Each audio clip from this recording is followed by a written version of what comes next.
Quel genre de projet? Des projets de bonheur et non de malheur. Parce que sur cette terre, il y a des gens qui ont des projets contre vous. Ce ne sont pas des projets de bonheur, ce sont des projets de malheur. Mais par contre, Dieu, quand il forme des projets pour nous, ce sont des projets de bonheur. Dis avec moi Amen. Donc, je veux parler aujourd'hui, maintenant, à 18h et puis demain, sur tu es essentiel dans le projet de Dieu. Maintenant, aujourd'hui, je veux parler sur la méthodologie de Dieu. Et puis, l'après-midi, j'ai deux messages. Mais je sais que tu seras béni. Je ne sais pas quel message. J'ai deux messages. Je veux parler sur l'homme au centre du projet de Dieu. C'est-à-dire l'homme en tant que solution dans le projet de Dieu. Et puis demain, je veux parler de comment faire pour vivre la réussite du projet dans ta vie.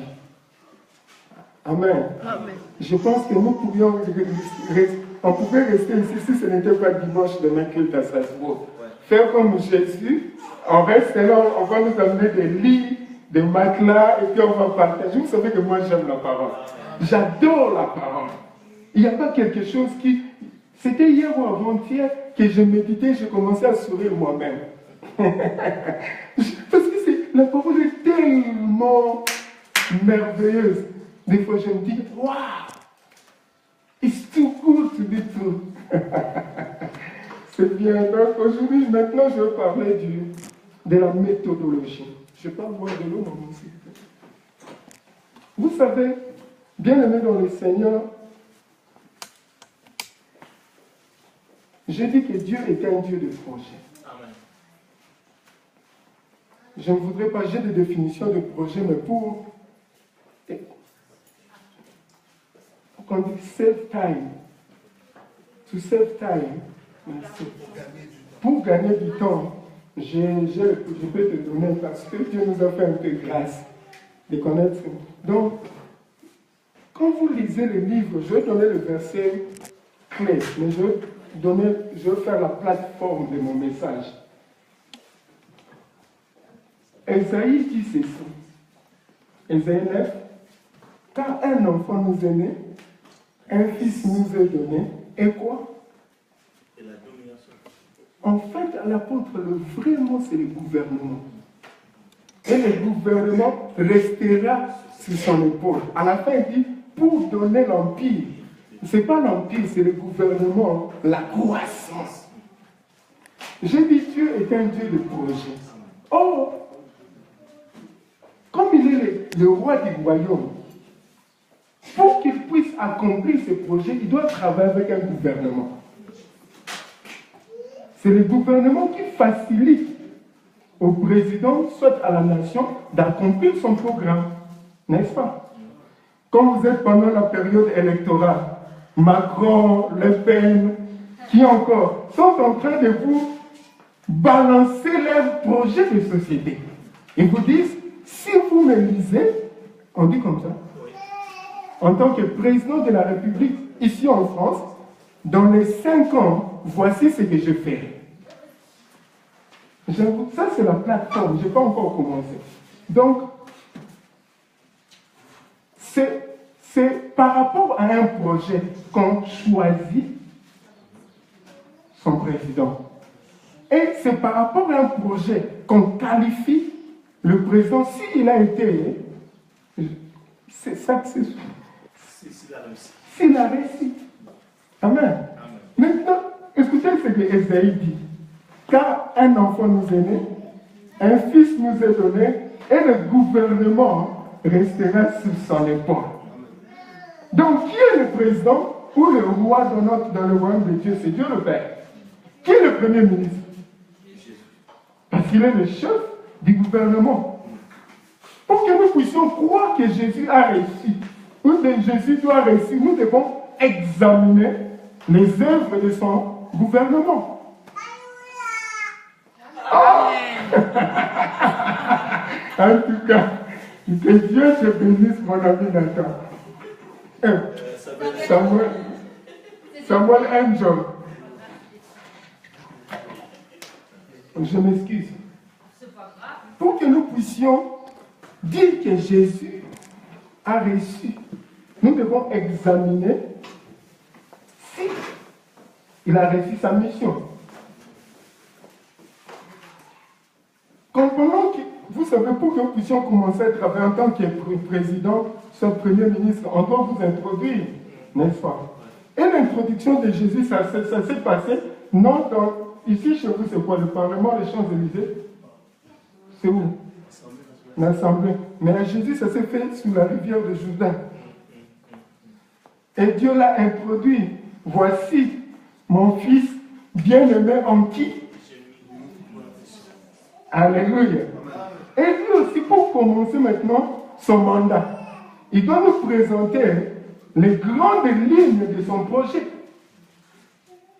Et Luc chapitre 4 nous dit, Jésus dit ceci, l'Esprit de l'Éternel est sur moi, il m'a oint. Il a commencé à donner le programme de son mandat pour prêcher la bonne nouvelle aux pauvres. Ça c'est pour guérir ceux qui ont le cœur blessé. Amen. Donc ça c'est le projet de société de Jésus pendant son ministère terrestre. Est-ce que Jésus avait reçu? Hein, papa? Est-ce qu'il a reçu? Acte nous dit. Il nous donne comment, ça c'est pas Jésus. Les gens qui l'ont vu pendant son mandat. Vous savez comment Dieu avait oint Jésus-Christ d'esprit et de force. Il lui avait donné le mandat. Et partout où Jésus allait, il guérissait toute maladie et toute infirmité car Dieu était avec lui. Ça c'est le premier témoignage. Matthieu nous dit aussi, Jésus parcourait toute la Galilée, allant de lieu en lieu, guérissant toute maladie et toute infirmité. Donc Jésus avait reçu son mandat. Voilà pourquoi quand il est arrivé à la fin de son mandat, qu'est-ce qu'il a dit? Tout. Donc j'ai fini mon mandat, je dois maintenant rendre les tabliers. Alléluia. Donc, quand Ésaïe dit, le gouvernement reposera sur son épaule, il nous montre que Jésus est le chef du gouvernement. Mais nous savons que nous pouvons avoir de bons présidents, de bons premiers ministres, mais il y a des fois des facteurs qui ne sont pas sous leur contrôle. Pour exécuter un projet de société, il faut beaucoup de facteurs. Vous pouvez avoir la bonne volonté, mais il y a des paramètres que vous n'êtes pas en mesure de contrôler. Par exemple, si vous faites votre budget par rapport à la vente, ou soit à la vente du pétrole. Si vous êtes un pays pétrolier, la chute du coût du pétrole peut affecter votre budget et affecter votre projet. S'il y a guerre dans le pays, vous arrêtez le projet, vous changez d'orientation. Par exemple, il fallait que je vienne chez l'apôtre Seba en tant que nation pour emprunter de l'argent. Si on n'est plus en relation, l'apôtre Seba ne me donnera pas l'argent. C'est-à-dire, malgré ma bonne volonté, je ne serai pas en mesure d'exécuter mon projet comme je le voulais. Un autre exemple, les désastres naturels. Mais moi, j'aime le chef de notre gouvernement. Il ne prête pas. Il n'est pas surpris par les désastres naturels. Alléluia. Il est le El Shaddai. C'est-à-dire qu'il se suffit de lui-même. Vous savez, vous et moi, nous pouvons être surpris, mais lui, il est éternel. C'est-à-dire qu'il connaît la fin de toutes choses avant son commencement. Parce que Dieu a toujours été au commencement de toutes les choses. Ça, c'est le chef de notre gouvernement. Et quand je dis que Dieu est le Dieu de projet, notre séminaire, c'est Dieu essentiel dans le projet de Dieu. Donc, moi je pensais, si j'étais toi, j'allais dire gloire à Dieu. Parce que Jésus, le chef du gouvernement, non seulement il a besoin de moi, il est obligé. Il y a une obligation en Jésus. Que toi, tu réussis sur la terre. Parce que si toi, tu ne réussis pas, cela va affecter son projet et affecter son programme, affecter son mandat, et à la fin on dira que Jésus, le Dieu du projet, a échoué. Parce que toi, tu n'es pas le concepteur du projet. Je t'ai laissé maintenant, tu peux rentrer pour 18 heures. Ok, j'avance. Donc, je vais donner un exemple. Je vous ai dit, mais dans chaque gouvernement, ils ont différentes manières de conclure, ou soit de faire leur projet, ou soit d'exécuter leur projet. Voilà pourquoi je vais parler aujourd'hui de la méthodologie de Dieu. Les voies de Dieu, la Bible dit, ne sont pas nos voies. Souvent, nous rencontrons des gens dans la vie qui se disent, Dieu m'a dit ceci, Dieu m'a promis ceci, mais je ne vois pas faire. Mais laisse-moi te dire, les voies de Dieu ne sont pas nos voies. Mais je sais une chose, quand Dieu promet, il réalise toujours. Parce qu'il n'est pas un homme pour mentir, ni le fils d'un homme pour se repentir. Voilà pourquoi je suis venu te dire, toi tu es essentiel dans le projet de Dieu. Parce que tu es essentiel, bien aimé dans le Seigneur, tu dois comprendre que tu réussiras, que tu le veuilles ou pas. Je vais te dire l'erreur que toi tu as fait dans ta vie, c'est d'accepter Jésus comme Seigneur et Sauveur. Amen. Ça c'est une erreur fondamentale. Donc tu es condamné à la réussite. Que le diable le veuille ou pas, que le monde le veuille ou pas, comme Jésus est le chef du gouvernement céleste, tu réussiras. Amen. Alléluia. Genèse chapitre 45, s'il vous plaît. Oh, j'aime la parole. Je vous aime beaucoup, parce que vous aimez aussi la parole. Amen. Genèse chapitre 45. Je dis que les voies de Dieu ne sont pas nos voies. En Genèse chapitre 45, verset 5, nous lisons jusqu'au verset 8e. Maintenant, ne vous affligez pas. Ça, c'est Joseph qui est en train de dire à ses frères, et ne soyez pas fâchés de m'avoir vendu pour être conduit ici. Car c'est pour sauver la vie que Dieu m'a envoyé devant vous. Voilà 2 ans que la famine est dans le pays, et pendant 5 années encore, il n'y aura ni labour, ni moisson. Dieu m'a envoyé devant vous pour vous faire subsister dans le pays et pour vous faire vivre par une grande délivrance. C'est donc pas vous qui m'avez envoyé ici, mais c'est Dieu. Il m'a établi père de Pharaon, maître de toute sa maison et gouverneur de tout le pays d'Égypte. Ça, c'est un immigrant qui est en train de dire ces choses avant que... Ce n'est pas un Égyptien, mais c'est un immigrant qui se proclame être le maître de la maison de Pharaon. Éternel, nous te disons merci. Nous te glorifions parce que ce que tu as fait avec Joseph, tu es capable de faire avec ma soeur, avec mon frère aujourd'hui. Amen, amen, amen. Si, Seigneur, tu as pu élever quelqu'un comme Joseph et le faire asseoir sur le trône d'Égypte, tu le feras pour mon frère et ma soeur. Je te bénis parce que tu es là, le Saint-Esprit. Et je te glorifie parce que tu agis déjà. Bénis ta parole. Permets que ma vie puisse, mon Dieu, disparaître. Et que ton Esprit, Seigneur, puisse prendre place. Et qu'il puisse souffler, mouver dans ces lieux. Donne la vie à travers ta parole. Et que le nom de Jésus seul soit glorifié en ces lieux. Au nom de Jésus. Amen. Ça, c'est le Fils. Ça, c'est un migrant qui est en train de dire ces choses. Vous connaissez l'histoire, bien-aimée. Mais que je puisse commencer à l'origine. La méthodologie de Dieu. Où sont les méthodes de Dieu? Vous savez, on aura du mal à comprendre ce que Dieu est en train de faire.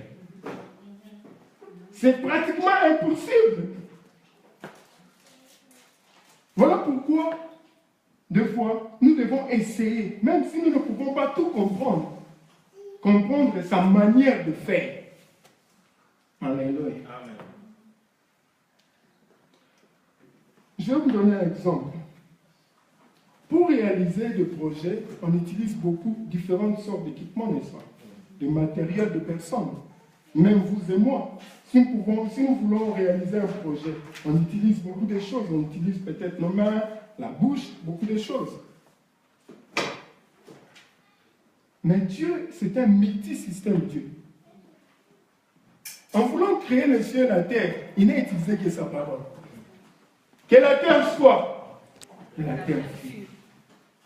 Il n'a utilisé que maintenant. Quand il a voulu parler à un prophète, il a dit, plus ma bouche, la bouche d'un animal. Un animal a parlé à Balaam.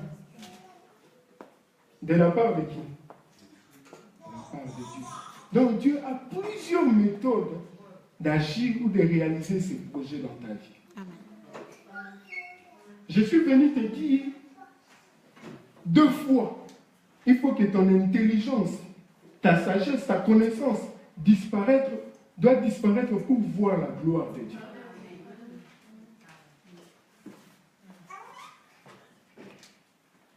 Prenons l'exemple de main. Chaque personne, presque tout le monde a une main dominante. C'est la main avec laquelle il travaille. Ça peut être la main gauche ou la main droite. Mais d'autres personnes peuvent écrire avec toutes les 2 mains. Ambitexte. Mais ils ont une préférence. Ils choisissent la main par rapport à leur travail. Il se dit, je me sens mieux avec ma main droite. Et avec cette main, il peut donner son meilleur. Mais il y a une catégorie de gens qui sont capables de faire n'importe quelle tâche aussi bien avec toutes les 2 mains. Ils n'ont pas de préférence. Amen, amen. Alléluia. Et aujourd'hui, moi, je veux parler de la main gauche de Dieu. Je sais. Vous n'allez pas trouver cela dans la Bible ici. Je sais. Je vais parler, permettez que je puisse parler de la main gauche de Dieu, apôtre. En tant que méthode de Dieu pour accomplir ce projet dans ta vie. Parce que Dieu a des projets dans ta vie. Vous savez, la Bible dit, car je connais les projets, c'est au pluriel. En fait, un projet au pluriel n'existe pas. Ça, c'est un programme. La différence entre un projet et un programme, parce qu'un projet finit, mais un programme continue, même à la fin de notre projet. Cela veut dire quoi? Dieu a tellement de projets dans ta vie. Quand toi tu penses que c'est fini, c'est à ce moment que Dieu commence. Amen, amen, amen, amen, amen.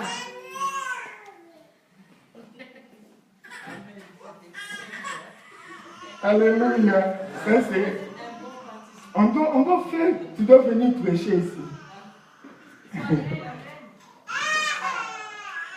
Amen. La main gauche de Dieu. Je sais. Vous allez dire, mais Dieu est esprit. Dieu n'a pas de main. Oui.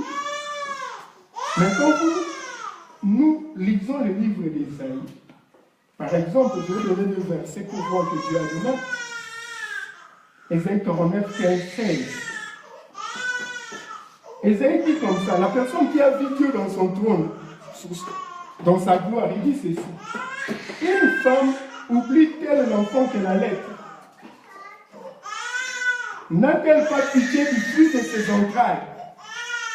Quand elle l'oublierait, mais moi, je ne t'oublierai point. Voici, je t'ai gravé sur mes mains. C'est au pluriel. Sur mes mains. Ésaïe, là je venais de donner 49, 15 à 16.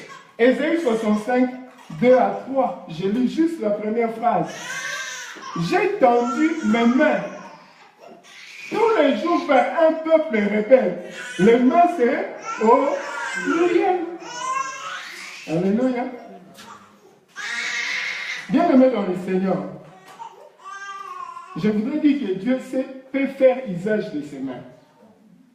Mais dans la Bible, il y a plus mention de la main droite. Alléluia. Plus. Je sais, vous allez me dire que non.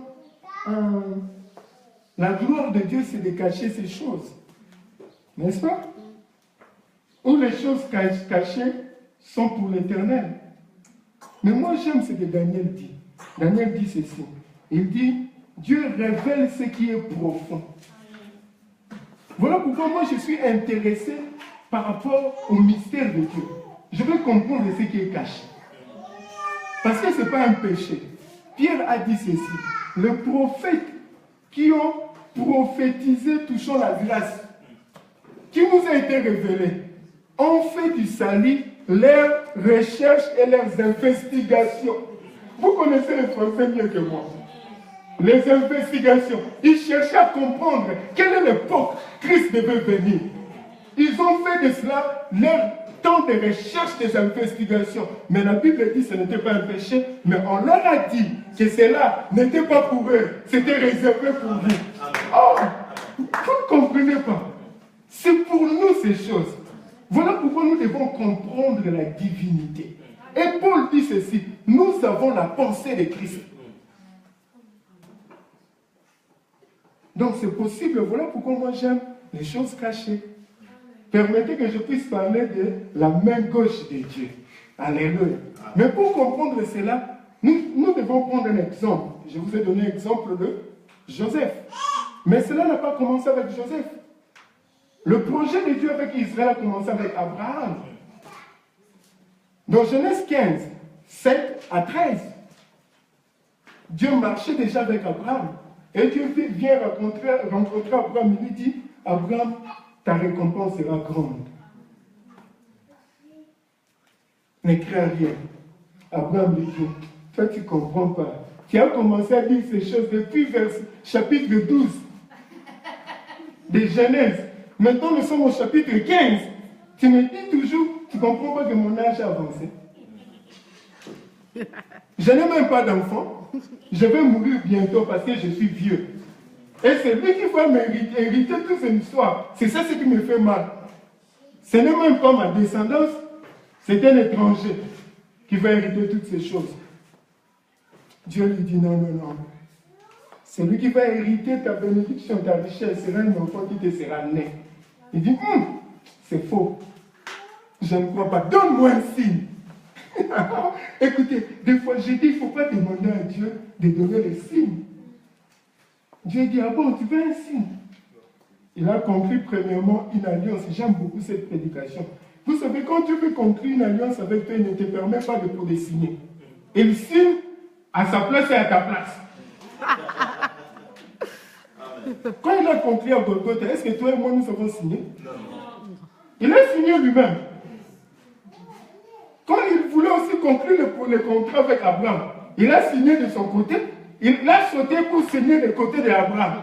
Vous savez pourquoi? Parce qu'il sait que l'homme est faillible. Amen, amen, amen. L'homme ne pourra jamais respecter le contrat. Et comme Dieu est juste, si tu ne respectes pas, il doit avoir la condamnation. Mais comme il t'aime, il dit non, non, je vais t'épargner. Moi, comme je ne peux jamais faillir, je vais signer de mon côté et je vais signer de ton côté, afin que cette alliance soit éternelle. Il dit à Abraham que je vais te donner un signe. Tes descendants iront dans un pays étranger. Et là-bas, ils seront maltraités. Après 4 siècles, moi j'interviendrai contre cette nation. Et je les ferai sortir avec de grandes bénédictions. Et ils vont rentrer en ces lieux. Et je leur donnerai ce pays. Vous savez, qui a commencé l'histoire des souffrances des enfants d'Israël? C'est Abraham. Il voulait un signe.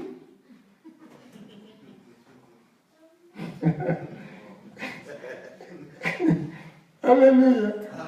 Mais vous savez qu'un projet est toujours programmé par rapport au temps. Ça doit avoir un objectif bien défini et une fin bien définie. Les coûts et d'autres histoires doivent bien être examinés, planifiés. Donc il fallait la première phase de l'exécution de ces projets. Il fallait qu'un descendant d'Abraham aille dans un pays étranger. Abraham a eu un enfant après, vous connaissez Isaac. Et Isaac a eu 2 fils, vous connaissez Ésaü et Jacob. Mais Dieu a choisi Jacob. Et Jacob a eu 12 fils. Et Jacob a préféré Joseph. Alléluia. Et Joseph, je dis, les yeux de Dieu se sont tournés vers Joseph. Pour qu'il soit choisi comme l'instrument. La personne qui devait exécuter la première phase. C'est-à-dire d'amener les enfants d'Israël, les descendants d'Abraham, dans un pays étranger. La Bible nous montre, dans Genèse chapitre 37, versets 6 à 11, Joseph a fait 2 rêves. Et vous savez, il y a d'autres rêves, il ne faut même pas dire à vos frères, à vos soeurs, à vos parents. Alléluia. Il va rencontrer ces rêves, il dit, quoi? Ça c'est quoi ça? Ça c'est quel genre de rêve? Ça c'est quel genre de... Oh, même son père dit à toi aussi, qu'est-ce que tu penses à ça? Il a fait 2 rêves. Mais écoutez, Joseph a fait des rêves que lui-même ignorait la compréhension totale de ses rêves. Et comment cela va se réaliser? C'était un jeune homme. Il n'avait pas encore la sagesse. Il ne comprenait pas encore la vie. Il ignorait ce qu'il a rêvé. Alors, comme Dieu est fidèle, il devait exécuter son plan, son programme. Un jour, il va chez ses frères. Ils ont dit, voici les rêveurs. Nous devons maintenant l'arrêter, les tuer et les jeter dans ces citernes. Et on verra qu'est-ce qui deviendra de ses rêves. Il ne savait pas que ce n'était pas une attaque contre Joseph. C'était une attaque contre le projet de Dieu. Amen. Donc, il fallait maintenant le Dieu de projet s'élève pour protéger son projet. Alléluia. Il disait, nous allons tuer Joseph et on verra si ses rêves vont se réaliser. Il ne savait pas, ce n'était pas le rêve de Joseph. C'était le rêve de Dieu. Amen. Dans la vie d'une personne, beaucoup de gens te combattent parce qu'ils ne connaissent pas que vous êtes un projet, un rêve de Dieu conçu pour ce temps, pour accomplir la vision de Dieu sur cette terre. Ils ne combattent pas une personne, ils combattent un projet. Voilà pourquoi tu dois te reposer. Même si la maladie ronge ton corps, tu dois être en paix parce que vous êtes un projet de Dieu. En tant que chef de gouvernement, Jésus ne laissera jamais son projet échouer. Amen. Alors Dieu devait maintenant manifester. C'est là où la main droite de Dieu a commencé. Alléluia. Amen. Il dit, mon projet est en exécution. Maintenant, qu'est-ce que je vais faire? La main droite de Dieu est entrée en action. Parce qu'ils ont dit, nous devons les tuer. La main droite de Dieu est allée sur la vie de Ruben. Il a dit, Ruben, tu dois t'opposer à la mort de Joseph. Vous savez, il y a des gens qui cherchent à vous tuer. Mais il y a d'autres personnes qui viennent et disent, non, non, non. Il y a des gens qui veulent vous faire du mal. Mais il y a d'autres personnes qui viennent, non, non, non. Il y a des gens qui disent, non, non, non. Mais tu es toujours un avocat. Quelqu'un qui parle de toi. Ce n'est pas la personne. C'est la main de droite de Dieu dans la vie de cette personne pour que toi, tu puisses voir sa gloire. La main droite de Dieu. Il a dit non. On les jette quand même dans un citerne là où il n'y a pas d'eau. Mais vous savez, là où il y a, même s'il n'y a pas d'eau, le sable peut te tuer. Il y a aussi des animaux, soit des infections, des maladies. Il y a beaucoup de choses. C'est là aussi que pouvait tuer Joseph. Mais la main droite de Dieu a fait que Joseph ne meurt pas dans les citernes. Alléluia. La main droite de Dieu était toujours en action. Ils ont dit, nous devons le vendre alors. Mais la main droite de Dieu a dit, non, non, non. Vous ne pouvez pas le vendre n'importe qui. Je vous montrerai qui vous allez vendre à Joseph. Et puis, la main droite de Dieu a obligé qu'on puisse le vendre là où Dieu voulait que Joseph soit. Je parle de la main droite de Dieu. La main droite de Dieu symbolise le pouvoir de Dieu, la puissance de Dieu, la victoire de Dieu, le miracle de Dieu, la souveraineté de Dieu. la présence de Dieu, quand la main droite de Dieu est dans ta vie, peu importe ce que le diable voudra, peu importe ce que la France voudra. Oh, aujourd'hui, le soir, je vais parler, ça serait un très bon message. Je vous assure, tu ne peux pas manquer le soir. Ça serait un très bon... Oh, je vais te dire, je suis très excité pour le soir. Alléluia. La main droite de Dieu, quand la main droite de Dieu est dans ta vie, tu peux te reposer en paix. Parce que ça, tu vas voir la puissance de Dieu. Tu vas voir le miracle de Dieu. La main droite de Dieu. J'ai toujours dit aux gens, le plan de Dieu t'amènera toujours dans les problèmes. Parce que c'est la main de Dieu qui a amené Joseph en Égypte en tant que prisonnier. La main droite de Dieu t'amènera toujours dans les problèmes. Les gens pensent que quand la main droite de Dieu est sur moi, il n'y aura pas de problème. C'est faux. Quand la main droite de Dieu est sur toi, il va t'amener toujours dans les problèmes. Mais ce qui est garanti, écoutez, il y a une garantie. Si la main droite de Dieu t'amène dans le problème, la même main te fera sortir triomphant de ce problème. Oh Jésus. Qu'est-ce qui a amené Joseph en prison? C'est la main droite de Dieu. La main droite de Dieu a obligé qu'on puisse condamner Joseph à tort.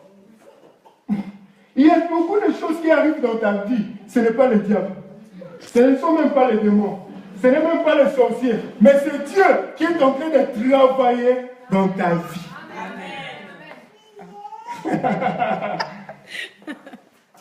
Aïe, aïe, aïe, aïe, aïe. Dieu est bon. La main droite de Dieu s'est manifestée en puissance dans la vie de Joseph pour arrêter la mort prévue par ses frères, mais aussi pour l'amener là où il devait être. C'est la main droite de Dieu. Moi, je vois maintenant Joseph. Vous savez, moi j'aime ça. Hein? Joseph maintenant, dans la maison de Pharaon. Joseph. Il regarde, il se dit, waouh, Dieu a fait de grandes choses dans ma vie. Sans éducation, sans diplôme, sans protocole, sans relation, je suis devenu le premier ministre d'Égypte. Il n'avait pas de protocole pour l'introduire. Il n'avait pas de relation dans les places élevées. Il n'avait même pas un diplôme, même pas un certificat. Il était sans éducation, le monsieur. Il s'est dit, waouh, je suis maintenant chef de la maison de Pharaon. Un étranger comme moi, avec un casier judiciaire entaché.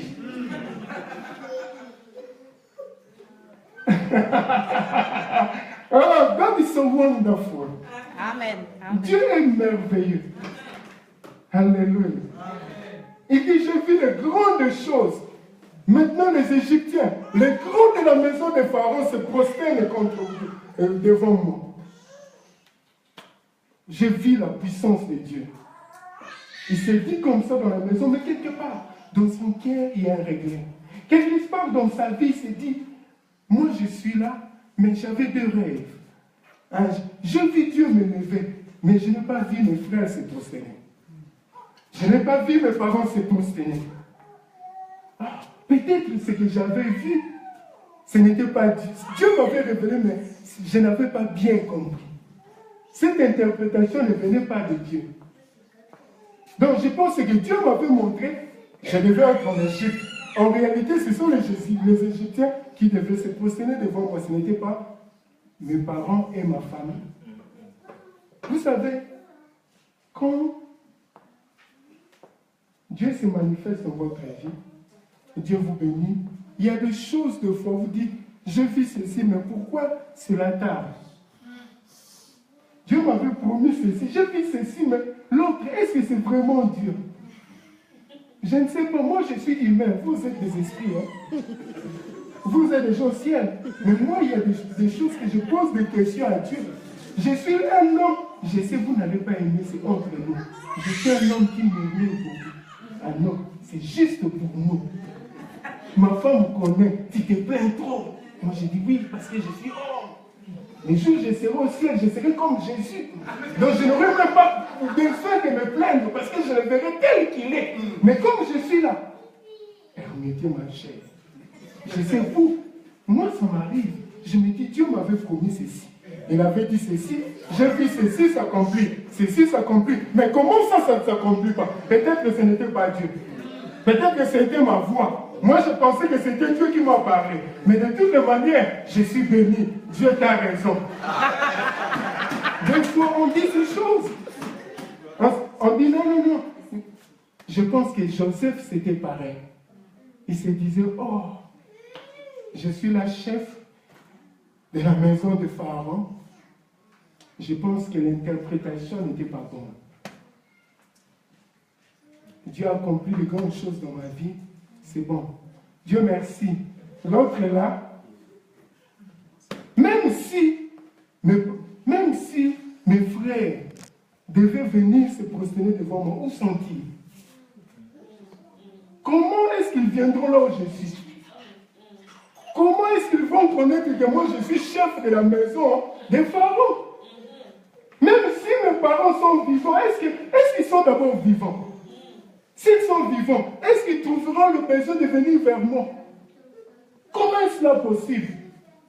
Écoutez, notre perception, on dit comme ça en français, notre perception de la vie et des circonstances est un aspect important pour notre succès dans cette terre. La manière dont tu conçois et tu vois les choses peut déterminer la manière dont tu vas finir. Amen. C'est que tu ne peux pas visualiser, tu n'es pas capable de les toucher. On ne peut recevoir seulement ce qu'on a vu. Il dit à Abraham, lève tes yeux, regarde et vois. Il y a une différence entre regarder et voir. Il a dit tout ce que tu vois, pas tout ce que tu regardes. Mais tout ce que tu vois, c'est ça que moi je vais te donner. Donc ta capacité de voir est la même capacité de recevoir. Un autre exemple. Le monde dit, qu'est-ce que le monde dit que je suis? Tu es ceci et vous. Il y a quelqu'un, Pierre, que j'aime beaucoup. Mon vieux Pierre, vous connaissez mon adresse au ciel. Je n'ai même pas besoin de répéter. Vous connaissez mon adresse, n'est-ce pas? Oui. Mon ciel. Il dit, tu es le Christ, le Fils du Dieu vivant. Ta capacité de voir est la même que la capacité de recevoir. Jésus lui dit, ce n'est pas le sang ni la chair qui t'ont révélé, mais c'est mon Père qui te l'a révélé. Mais comme toi tu as reçu cela, comme tu es capable de voir, de télécharger ce qui se passe dans les conseils du ciel et de le ramener par Wi-Fi, c'est-à-dire par le Saint-Esprit, dans cette génération présente, je te donne aussi les clés. Parce que tu es capable de voir le ciel, tu es capable d'ouvrir le ciel. On s'arrête là. Donc je disais, ta perception de voir les circonstances, la vie, c'est un aspect important. Beaucoup de gens sont morts avant, parce que quand ils ont eu la maladie, ils ont vu la mort. La Bible dit, telles sont les pensées de l'homme, tel est l'homme. Alléluia. La perception de Joseph était limitée par rapport aux circonstances, par rapport au temps. Ce n'est pas ce que je te conseille. Parce que ce que tu es aujourd'hui n'est pas garanti ce que tu seras demain. Il ne savait pas ce que Dieu était en train de faire. Il ne savait pas. Vous savez que Joseph était patron de big boss en Égypte, mais ses parents ne connaissaient pas. Alléluia. Ses frères ignoraient qui était Joseph. Qu'est-ce qu'il était devenu? Mais j'aime l'attitude de Joseph. Malgré qu'il n'avait pas vu tout l'accomplissement du projet de Dieu, il servait toujours Pharaon fidèlement. Même si, Seigneur, je ne vois pas tout l'accomplissement de tes promesses, je serai fidèle, Jésus.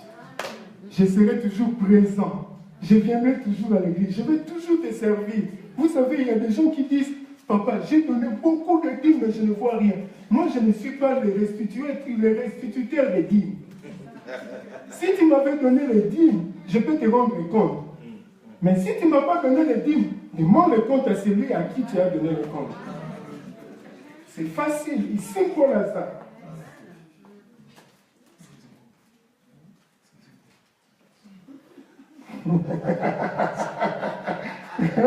Alléluia.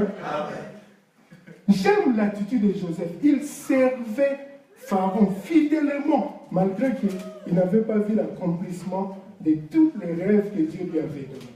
Ça, c'est l'attitude que nous devons avoir. Même si je n'ai pas tout, Seigneur, je serai fidèle. Mais laisse-moi te dire, tu ne peux pas servir Dieu sans que Dieu te serve. You didn't get that. Tu ne peux pas servir Dieu sans que Dieu te serve. Quand toi tu sers Dieu, Dieu aussi va te servir. Mais j'aime comment Dieu sert. Nous servons avec les mains d'homme, mais Dieu sert avec les mains de Dieu. Vous comprenez? Nous arrosons, nous utilisons l'arrosoir, mais Dieu utilise la pluie de la première et de l'arrière-saison. Alléluia. Joseph ne connaissait pas ce que Dieu était en train de faire. Je vous ai parlé de la main droite de Dieu. Mais vous savez, ce qui s'est passé dans la vie de Joseph, ce sont les deux mains de Dieu travaillant simultanément dans la vie de Joseph. Mais premièrement, Joseph n'a vu que la main droite. Parce qu'il a vu la puissance de Dieu, la souveraineté de Dieu, la gloire de Dieu. Il s'est dit, c'est seulement la main droite de Dieu dans ma vie. Mais or que les deux mains travaillent simultanément. Maintenant, Dieu dit, ma main gauche va entrer en scène. La main gauche de Dieu planifie une famille pour amener la réalisation du projet de Joseph. Alléluia. La main gauche de Dieu amène la famille. Vous savez, des fois, si Dieu veut vous bénir, il vous crée des problèmes premièrement. Quel principe. Je vous avais dit, vous allez prier, Dieu envoie des problèmes. Si Dieu vous va vous élever, il va créer l'opposition. Parce que c'est dans l'opposition de voir que Dieu est avec vous. Nous allons prier, Dieu envoie des problèmes. Et quoi? Et l'opposition dans notre vie. Alléluia. Ça, c'est les œuvres de la main gauche. Je vais décrire après c'est quoi la main gauche de Dieu. Vous savez, c'est la famine qui a donné un travail à Joseph. C'est la famine. Parce que Pharaon a eu des rêves. Ce n'est pas les rêves de Pharaon, c'est le discernement des rêves de Pharaon. Qu'est-ce qu'on fait? Joseph a donné l'interprétation. Mais ce n'était pas tout ce que Pharaon voulait. Parce qu'il y a un problème, il faut qu'il y ait une solution. Qu'est-ce qu'il faut faire? Dieu, la main gauche avait déjà fabriqué la famille. Mais comme la main droite travaillait, la main droite avait donné déjà la sagesse et l'interprétation à Joseph. Quand le problème s'est présenté, la main droite était déjà là. Ce qu'il faut faire, pam, pam, pam, c'est toi la personne. Come on! Bien-aimé dans le Seigneur, la famille lui a donné un travail. Parce que le travail nécessitait un problème. Le problème, alors, tout nécessite un solveur, quelqu'un qui donne la résolution ou résout le problème. En fait, la famine était une bénédiction cachée pour Joseph et sa famille, créée par la main gauche de Dieu.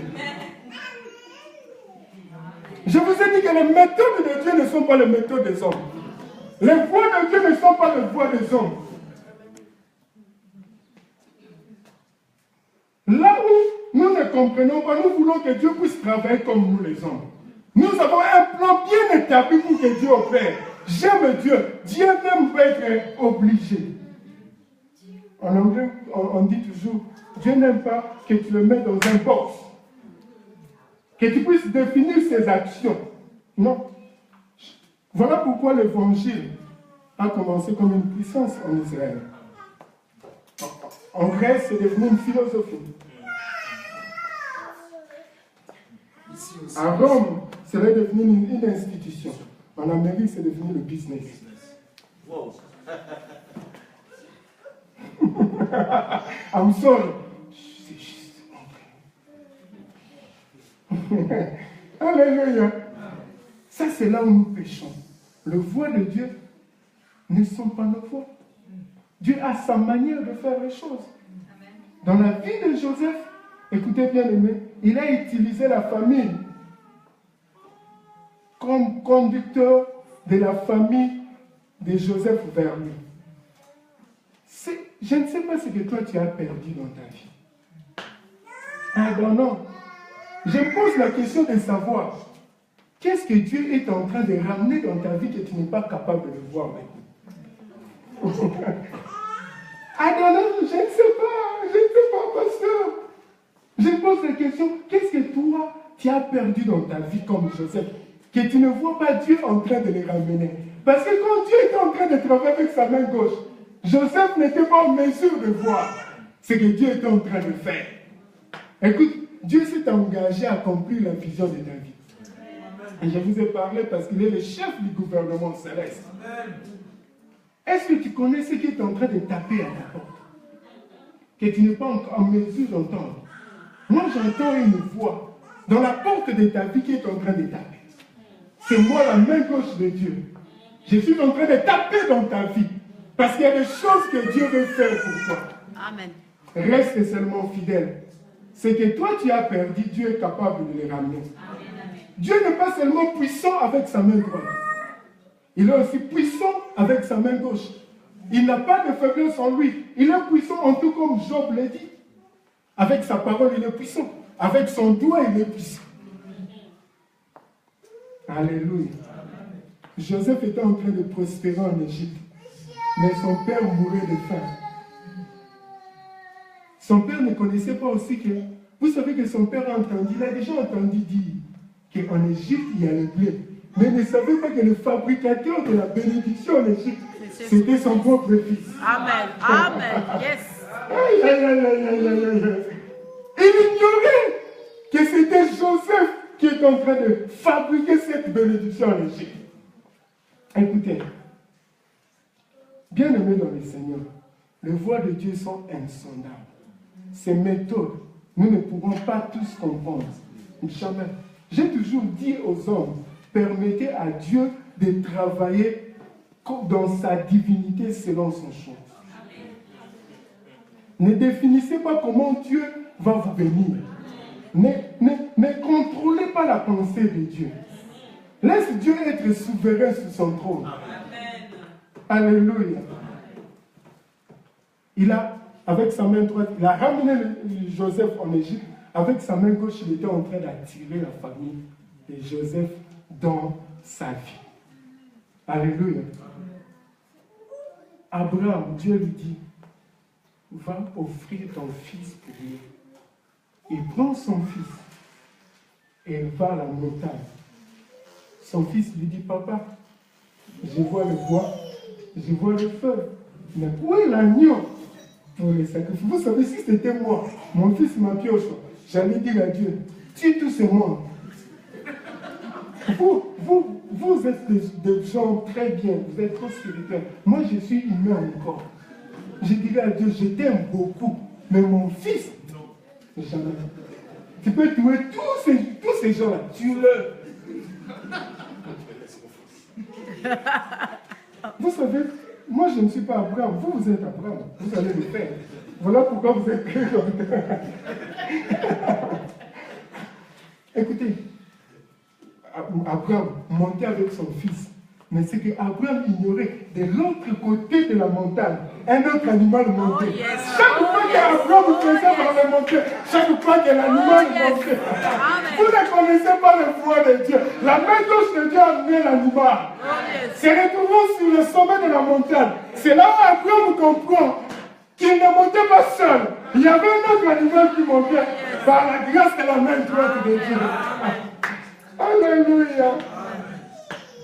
Oh Dieu vivant. Ah, Jésus est bon. Vous savez, quand vous êtes dans cette situation, le diable aura beaucoup de travail. Il va se préoccuper à dire à ta pensée, à vous convaincre que Dieu, que Dieu ne vous aime pas, que vous n'allez pas réussir. En fait, ce plan ne se réalisera jamais. Tu vois ce qui arrive dans ta vie. Mais ce que le diable ne sait pas, ce sont des opposés travaillant simultanément. La main gauche travaille, la main droite travaille pour qu'il puisse se réunir un jour. Dans le projet de Dieu, Dieu n'échouera jamais. Amen. Jamais. J'ai cette garantie. J'ai vu ce que Dieu a fait. Je peux vous rassurer que Dieu accomplira toutes les paroles qu'il a dit dans votre vie. Amen. Amen.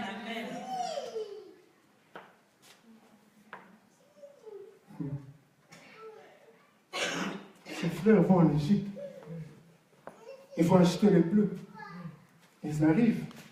Ils voient Joseph, mais ne reconnaissent pas Joseph.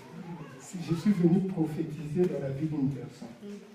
Que Dieu va faire des choses dans ta vie. Que ta famille, tes frères, tes soeurs, tes amis ne vont pas te reconnaître. Amen. Amen. Amen. Je n'ai pas crié, je l'ai dit calmement, parce que je vais être sérieux. Amen. Dieu va, comment dire, He's going to blow out your mind. Il y a des choses que Dieu va faire dans ta vie. Que les gens viendront, est-ce que c'est lui vraiment? Est-ce que réellement c'est lui? Parce qu'ils étaient des bons Joseph, mais ne pouvaient pas reconnaître Joseph, parce que Joseph avait changé. Il avait une autre stature. Alléluia.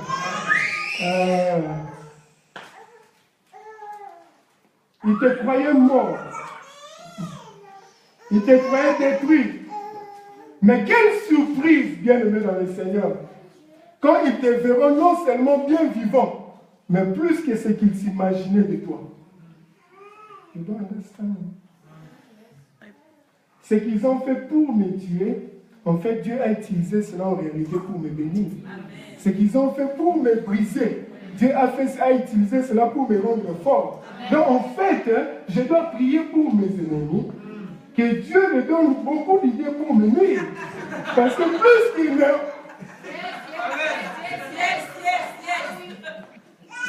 You don't understand.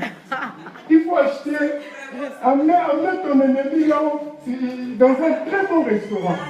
3 courses, comme ça vous dites non. Vous l'entrez, vous lui donnez quelque chose, que Dieu te bénisse. Vous l'encouragez à vous faire du mal. Parce que vous connaissez quand il vous fait le mal, il y a 2 mecs qui travaillent simultanément dans votre vie. Il y a la droite et la gauche. Je suis venu vous choquer, je vous avais dit hier. Alléluia. La main gauche de Dieu était en train de travailler dans sa vie. Voilà pourquoi dans le verset que je vous ai donné, Joseph a dit, ce n'est pas vous qui m'avez envoyé, mais c'est Dieu. Mais avant, quand on l'avait jeté dans le puits, est-ce qu'il connaissait que c'était Dieu qui l'avait? Bien aimé dans le Seigneur, écoutez, je vais vous dire une chose. Dans ta vie, il y a des choses qui arrivent ou celles vont arriver. Des choses que tu n'as pas programmées. Mais écoute, tu n'es pas une erreur sur cette terre.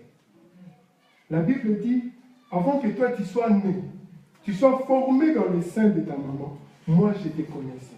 Et tous les jours de ta vie étaient inscrits sur mon livre.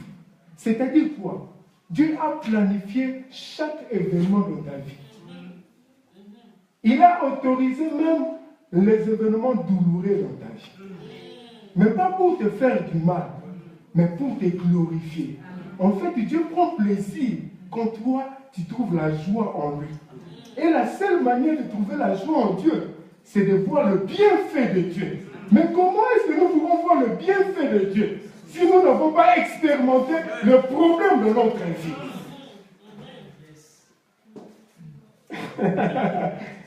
Alléluia. Donc, tu es essentiel dans le projet de Dieu. Malgré tout ce que toi tu traverses, malgré tout ce que toi tu vois sur cette terre, tu es essentiel. Et cela n'est pas un hasard. Quand vous avez un problème sérieux, sache que le ciel est en train de focaliser son attention sur vous. Amen. Chaque problème dans votre vie, c'est une opportunité pour démontrer que Dieu aime ta gloire. Est-ce que ce sont ses parents qui ont péché? Est-ce que ce sont ses grands-parents qui ont péché? Est-ce qu'il est comme ça à cause de son péché? Non, ce n'est ni ses péchés, ni le péché de ses parents, mais c'est pour... Amen, amen, amen, amen, amen. Tu es essentiel dans le projet de Dieu. Voilà pourquoi toi, tu ne peux jamais échouer. Jamais. Parce que ton échec, c'est l'échec de Dieu.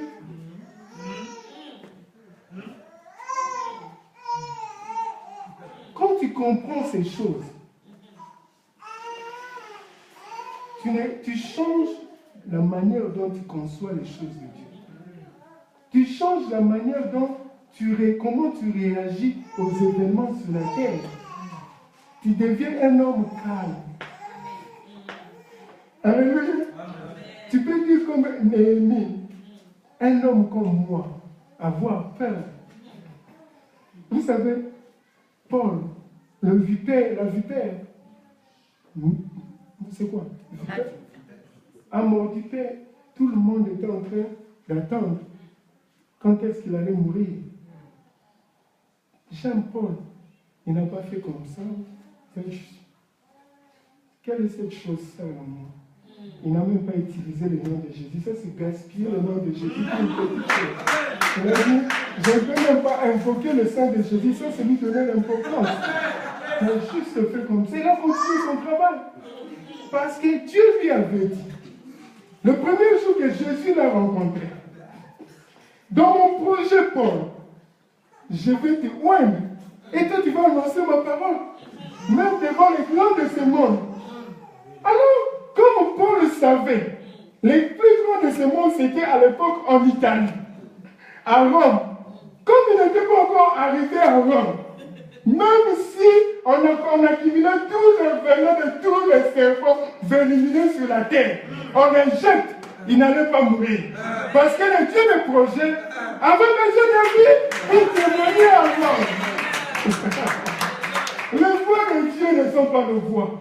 La main gauche de Dieu, c'est qu'est-ce que cela veut dire?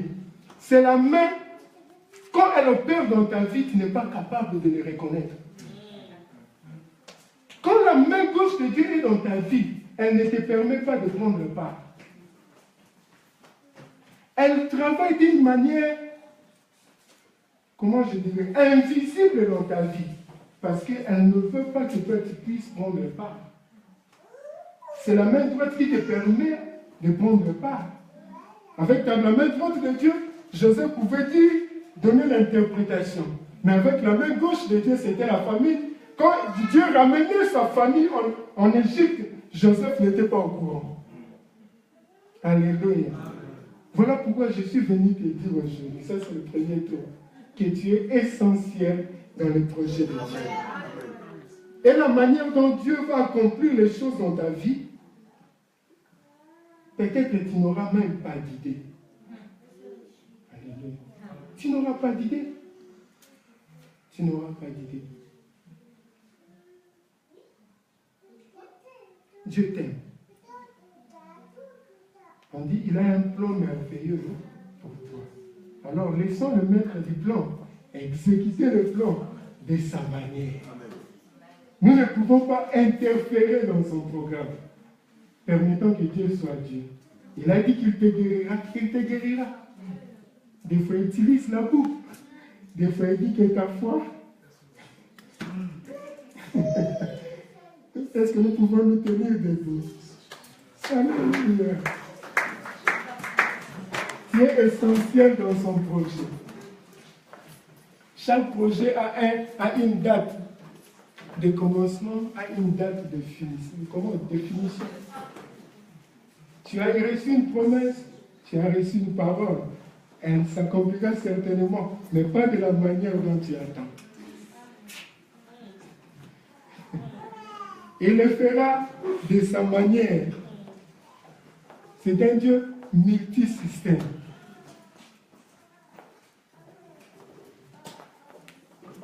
C'est lui qui appelle l'adversité, c'est le même qui appelle la prospérité. Deux opposés travaillant simultanément dans son royaume. Je ne sais pas si vous allez accepter ma prière. Parce que je ne vais pas prier pour vous. Je vais vous donner juste des sujets de prière. Si vous allez accepter,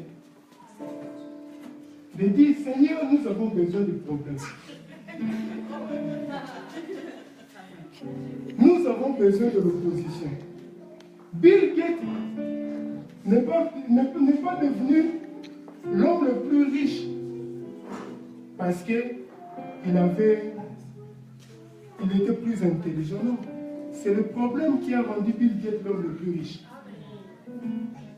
À l'époque, il y avait de grands computers.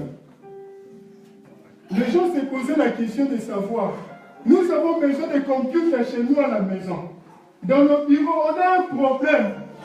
Bill Gates a su, il a dit, je vais maintenant résoudre ces problèmes. Il a miniaturisé le computer. Voilà pourquoi vous l'avez payé, c'est vous. C'est nous qui avons fait de Bill Gates l'homme le plus riche de la terre. Pourquoi? Parce qu'il a résolu notre problème.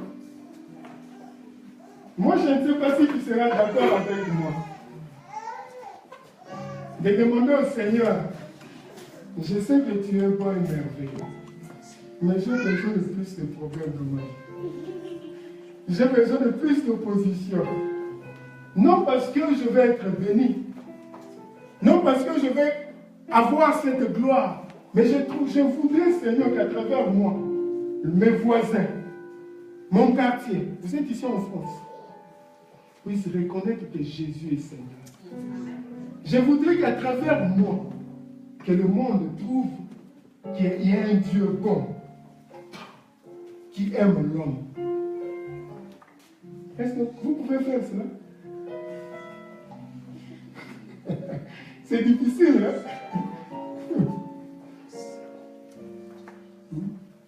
Vous savez, les gens qui font la différence dans ce monde, ce sont les gens qui cherchent où sont les problèmes.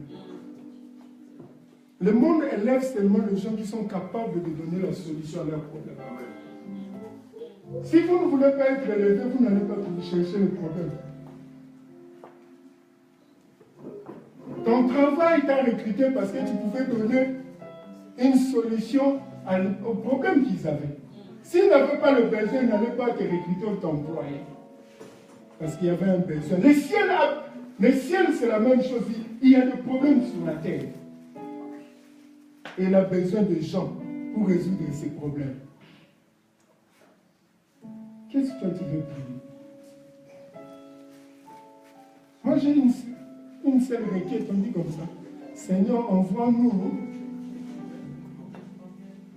Yes. Si tu veux, tu peux prier avec moi. Je ne sais pas ce qui se passe dans ta famille. Je ne sais pas ce qui se passe dans ton travail, avec tes études. Je ne sais pas ce qui se passe dans ton ministère, dans ton église. Je ne sais pas. Mais je voudrais seulement bien aimer dans le Seigneur. Et dire, sans le problème, nous n'avons pas beaucoup d'importance.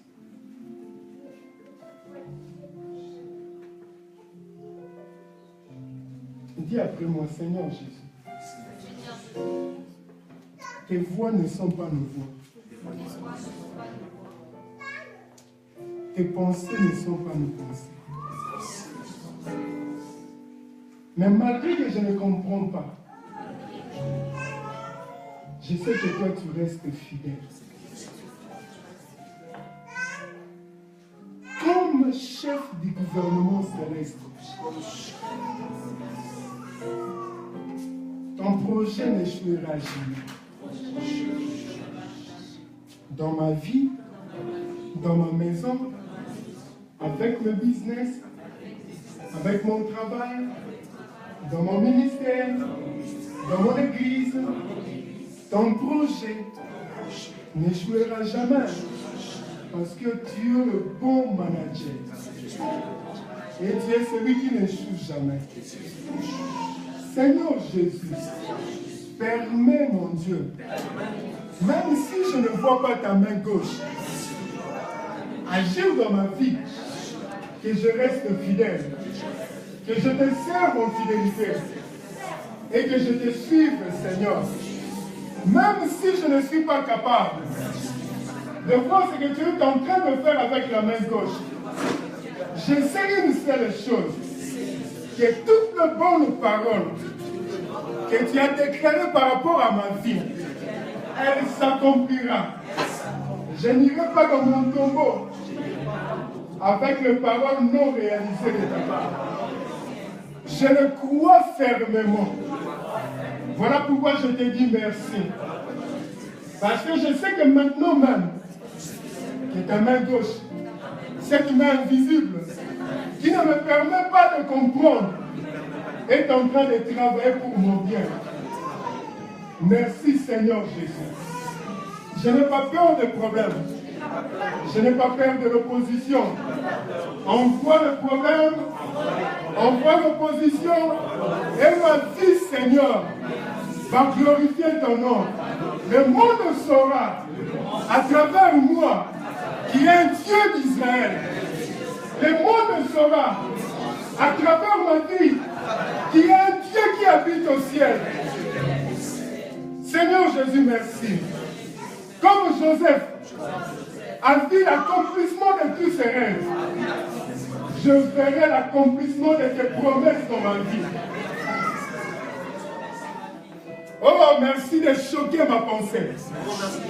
Merci de faire ce que mon intelligence ne pouvait pas comprendre.